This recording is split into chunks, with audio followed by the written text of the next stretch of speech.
true confidence lies in indifference. True confidence is not loud, nor does it seek to be decorated with applause. It exists in silence, in stillness, in the refusal to be moved by the fickle tides of human opinion. Most men confuse confidence with performance.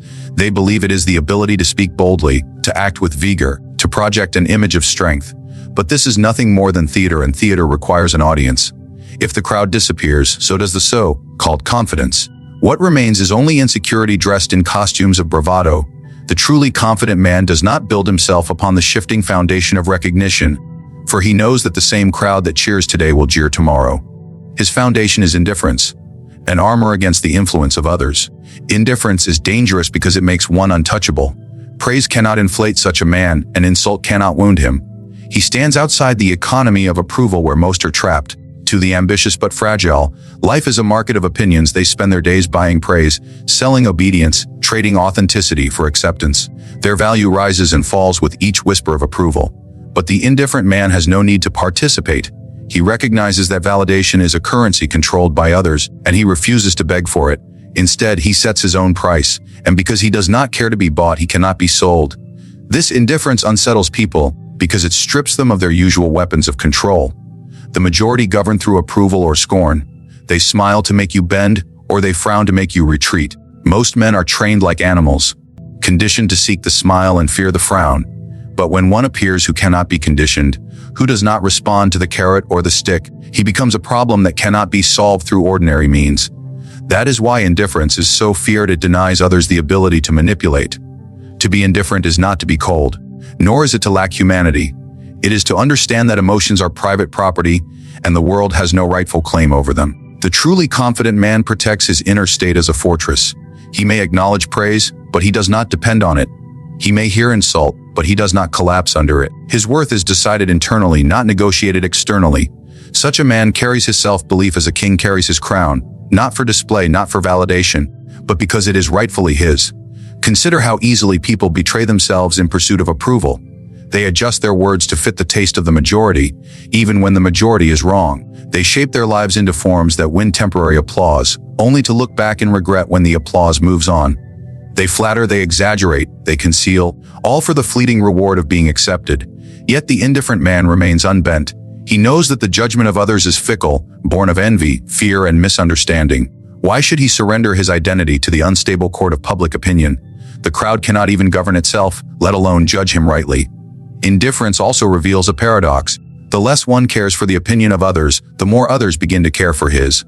When a man is unmoved by insult, his enemies grow frustrated, for their arrows strike nothing. When he is unshaken by praise, his admirers grow curious, for his composure suggests he possesses something deeper than their shallow approval.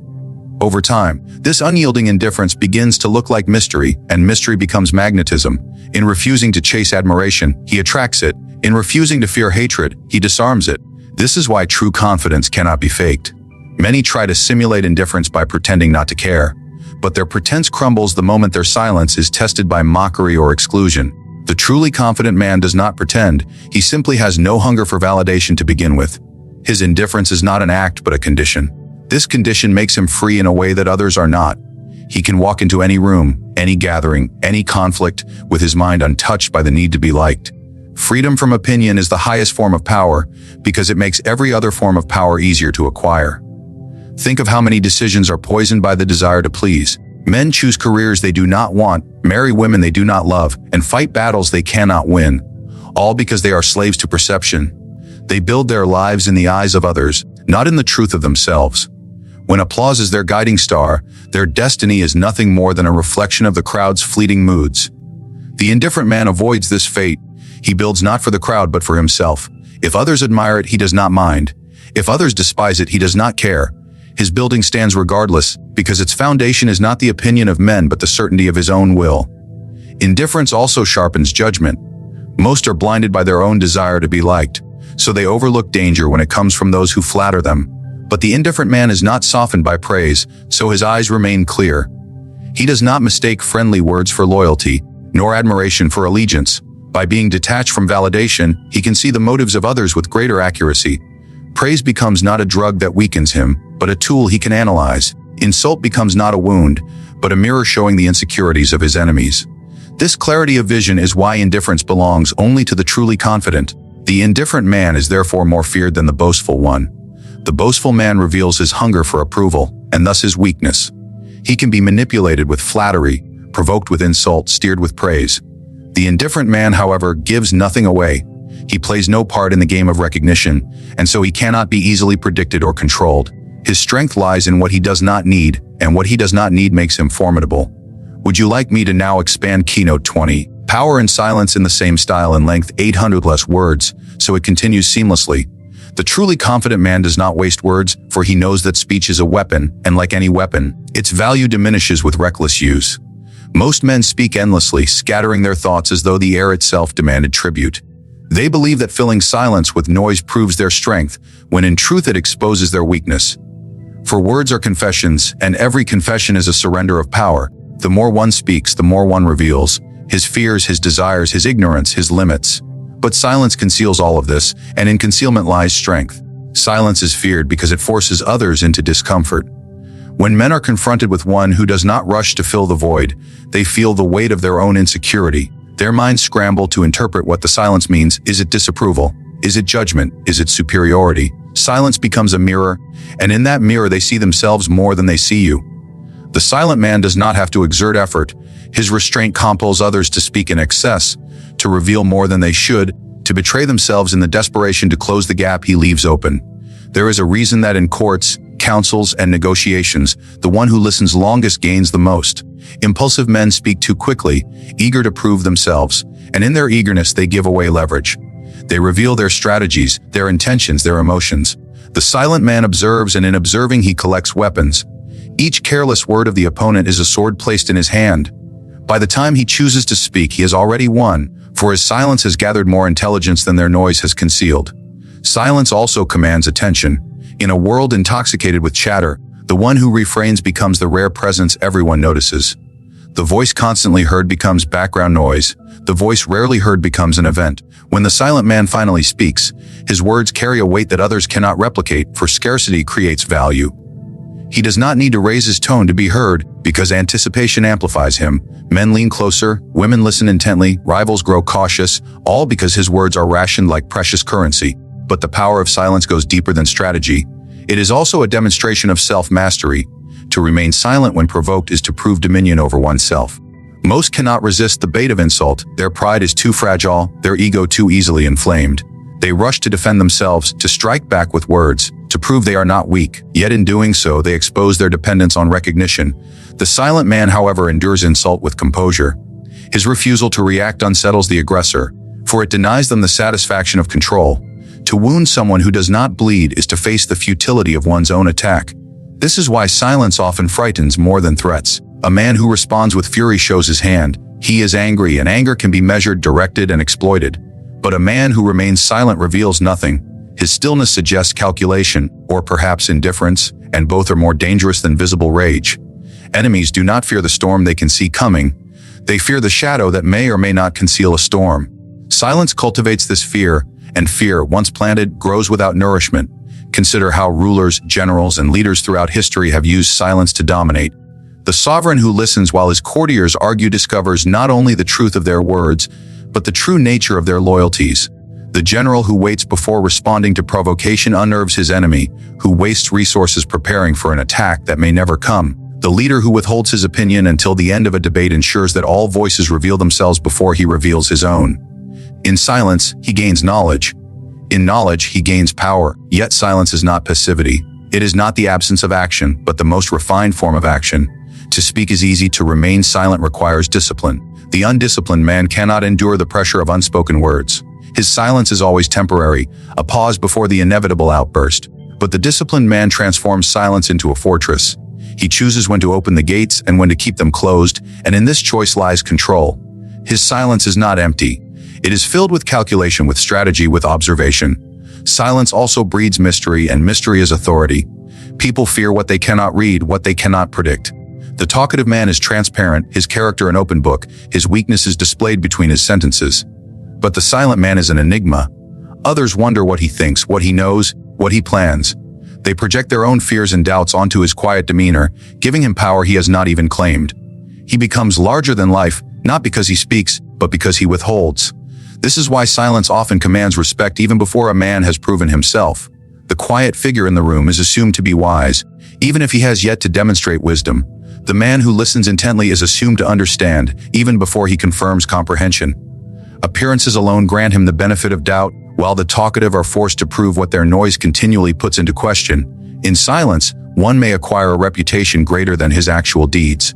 In moments of silence, others reveal their own fragility. They fear the emptiness between words and rush to fill it. They confess what they should have concealed. They exaggerate what they should have measured. They admit weakness they should have hidden. The silent man lets them dig their own grave, word by word, while he watches.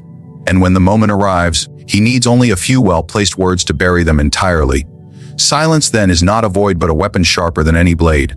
It cuts without moving, it conquers without striking, it dominates without display. The man who understands the power of silence possesses an advantage that the loud and restless will never grasp. For his strength lies not in the noise of his presence, but in the gravity of his restraint. The foundation of all true confidence is not charm, not wealth, not even intelligence, it is mastery of the self. A man who cannot govern his impulses will always remain a slave, no matter how high his station appears. He may inherit riches, command armies, or sit upon a throne, but if his temper can be provoked, if his desires can be exploited, if his fears can be stirred, then his so-called power belongs not to him, but to those who know how to pull his strings. The truly confident man is dangerous because he has severed these strings. He has disciplined himself until no outside force can rule him through his own weaknesses. Self-mastery begins with the emotions. Rage is the quickest path to destruction, and yet it is the emotion most men are enslaved by. They believe that to answer insult with fury proves strength, but it proves only vulnerability. The man who is provoked shows that his state of mind lies in the hands of his enemy. He reveals that he can be commanded not with authority, but with words. But the man of self-mastery does not flare at insult. He may feel anger, for he is still human, but he keeps it as a soldier keeps his sword, drawn only when it serves his strategy. To endure provocation without surrender is not weakness but dominion. Others may expect an outburst, and when none comes, they are unsettled, for it is like striking a wall that does not crack. Fear is another chain that binds the majority. Fear of loss, fear of rejection, fear of failure. These fears keep men compliant, easily herded by those who know how to exploit them. Fear persuades them to remain silent when they should speak, or to obey when they should resist. But the man who has mastered himself treats fear as a counselor, not a master. He does not deny its existence, for fear reveals danger, but he does not bow to it nor allow it to dictate his course. He calculates in the presence of fear, while others flee blindly, and because he remains calm in storms that shake weaker men, others turn to him for guidance, for confidence radiates from the one who refuses to be ruled by panic. Desire, too, is a chain that corrupts men more quietly than anger or fear. The lust for pleasure, for possessions, for approval, these are snares set in every path. Many fall because their appetites control their judgment. They choose alliances not out of wisdom but out of greed. They betray principles not out of necessity but out of lust. But the man of self-mastery does not abandon his mind to appetite. He may enjoy what comes, but he does not chase it as if it were oxygen. He knows that to need too much is to surrender too much. His desires remain under his rule, and therefore he cannot be tempted or bought with ease. The disciplined man learns to separate impulse from action. Where the ordinary man is moved by the instant and acts in haste, the master of himself waits, evaluates, and decides when the moment is right. His restraint is his shield, his timing his weapon. He does not confuse reaction with strength, nor silence with weakness. His strength lies in the distance between what he feels and what he chooses to do. And in that distance, strategy is born. Self-mastery is not an accident, it is forged through deliberate struggle. Men who are ruled by comfort cannot achieve it, for comfort weakens the will. The confident man has faced hardship, hunger, solitude, betrayal, and loss, yet he has used each as a furnace for discipline. He knows that if he is untested, he is unproven, and so he does not shrink from trials. In adversity, he sharpens himself until he becomes unbreakable. The world respects such a man because the world itself is ruled by hardship, and only those who have conquered themselves can conquer circumstances. The unshakable man becomes a fortress. His enemies cannot storm him through rage, for his gates do not open to provocation. They cannot undermine him through fear, for his walls do not tremble before threats. They cannot seduce him through desire, for his foundations do not rest upon appetite. He stands firm while others collapse under the weight of their own impulses. And because he stands firm, others lean on him, willingly or unwillingly, for he becomes the unmoved center in a world of motion. This self-mastery radiates outward. The man who governs himself naturally governs others, For men instinctively follow those who are unshaken.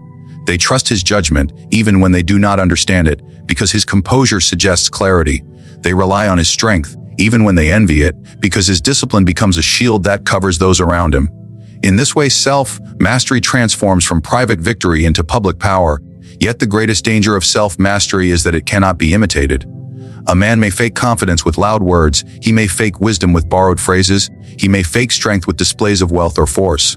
But he cannot fake control of himself, for eventually the mask slips, the appetite reveals itself, the temper erupts. True mastery cannot be borrowed, stolen, or counterfeited. It must be built brick by brick, through discipline that leaves scars invisible to the world, but etched deeply into the man who carries them. And because so few are willing to endure this discipline, the man who achieves it becomes rare, and rarity is power. In every gathering, in every conflict, in every competition, he is set apart. Others are moved by emotions like waves tossed by the wind. He is the rock unmoved in the storm. Others are slaves to their hunger for attention, their lust for recognition, their fear of loss. He is sovereign over himself, and so his sovereignty extends outward. Where others are shaken, he remains unshaken. Where others break, he endures. Where others betray themselves, he holds his ground. The rarest quality of true confidence is the aura of inevitability. It is not enough to be skilled, disciplined, or intelligent. Many men possess fragments of these traits, yet they remain ordinary because doubt clings to them like a shadow. The truly confident man projects something far more dangerous, the sense that his rise cannot be stopped, that his victories are preordained. That resistance to him is not only difficult but futile. This aura does not come from arrogance but from a deep certainty born of mastery, silence, and indifference. When combined, these qualities create a presence so commanding that others feel defeated before the battle has even begun. The aura of inevitability is not a boast, it is not shouted or declared. It is felt. Men sense it in the way he enters a room without seeking recognition, yet becomes its center. They sense it in the calmness of his voice, in the measured way he carries himself, in the lack of hurry that suggests he already owns the outcome. When others tremble with uncertainty, he moves with composure, and this composure infects the minds of those around him. His enemies begin to doubt their chances before the conflict begins, while his allies grow convinced that following him guarantees survival. In both, the same seed is planted, the belief that his victory is inevitable. What makes inevitability so dangerous is that it creates submission without force. Most men fight when they believe they can win, even if the odds are slim. But when they face someone whose confidence radiates inevitability, their will weakens before the struggle. They hesitate, they falter, they hold back, because deep within they are already convinced of their defeat. This psychological advantage is worth more than armies or wealth, for wars are often decided in the minds of men before they are decided on the battlefield. The aura of inevitability is built upon the refusal to reveal weakness. Every man has doubts, but the truly confident never displays them. He does not complain of obstacles, he does not confess fear, he does not lament misfortune. To others, it appears as if he walks untouched by difficulty. Even when struck by setbacks, he treats them as stepping stones. He speaks not of if but of when. He does not argue over whether he will prevail, only over how long it will take. This calm certainty, repeated and embodied, weaves a spell over those who watch him. They begin to believe in his destiny even if they secretly wish to see him fail. Inevitability also arises from patience. The impatient man reveals desperation, and desperation betrays uncertainty. But the man who is certain waits with composure, as if time itself serves him. He does not rush, because he does not fear delay. Delay only strengthens his aura, for it suggests that his triumph is so assured it cannot be threatened by time. When others see him unhurried, they assume he sees farther than they do, that he perceives outcomes invisible to their narrow vision.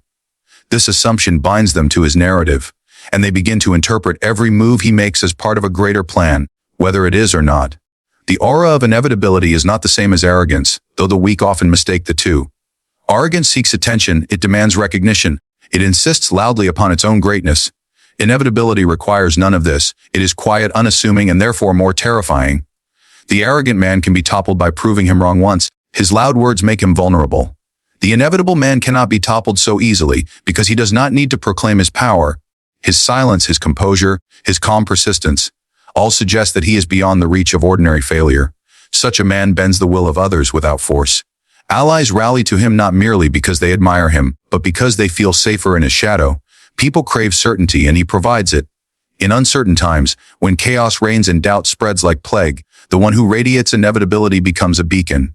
His mere presence reduces the burden of uncertainty, and so others cling to him, preferring the comfort of his aura to the torment of their own confusion. This loyalty is not born of love, but of the survival instinct. Men prefer to stand beside the one who seems destined to endure. Even enemies become reluctant under the weight of inevitability. The more a man prevails without display, the more his rivals hesitate. They begin to question whether opposing him is wise, for every failed attempt against him seems to confirm his untouchable nature. Opposition dwindles not because he crushes every foe, but because many choose never to fight at all. The aura of inevitability discourages rebellion before it even forms, strangling defiance in its infancy. But this aura is not conjured by words alone, it must be lived. The man who claims inevitability but fails in discipline, composure, or restraint will soon be exposed. True inevitability radiates from the combination of silence that conceals, indifference that shields, and self-mastery that anchors. These traits create a consistency that cannot be faked. Over time, others come to see him as a force of nature, not a man struggling like the rest. And when a man is seen as nature itself, opposition becomes irrational. Who resists the rising sun? Who fights against the tide? The aura of inevitability is thus the highest expression of confidence. It requires no performance, no justification, no argument. It is the atmosphere that surrounds the man who governs himself so completely that others cannot imagine him defeated. His victories appear natural, his setbacks appear temporary, his survival appears assured. In his presence, people do not ask if he will prevail, they ask only how long it will take, and what role they will play in his ascent.